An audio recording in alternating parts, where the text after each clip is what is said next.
अगर आपने जीवन भर स्वस्थ रहना है, मस्त रहना है, तो एक बात हमेशा याद रखो कि अगर मस्ती जिंदा है तो हस्ती जिंदा है। बहुत अच्छी बात, वरना पूरी दुनिया जबरदस्ती जिंदा है। बहुत अच्छी बात है। तो मस्त रहने के लिए सबसे बढ़िया चीज पता है क्या है जी जलोटा साहब?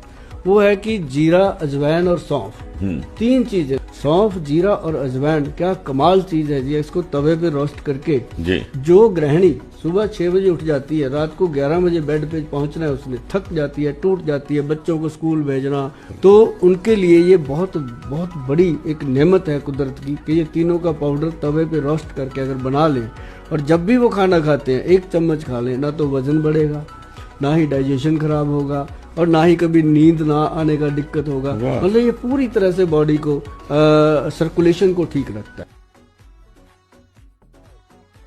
रोस्ट करके जी। जो गृहिणी सुबह 6 बजे उठ जाती है, रात को 11 बजे बेड पे पहुंचना है, उसने थक जाती है, टूट जाती है, बच्चों को स्कूल भेजना, तो उनके लिए ये बहुत बहुत बड़ी एक नेमत है कुदरत की कि ये तीनों का पाउडर तवे पे रोस्ट करके अगर बना लें और जब भी वो खाना खाते हैं 1 चम्मच खा लें, ना तो वजन बढ़ेगा, ना ही डाइजेशन खराब होगा और ना ही कभी नींद ना आने का दिक्कत होगा। मतलब ये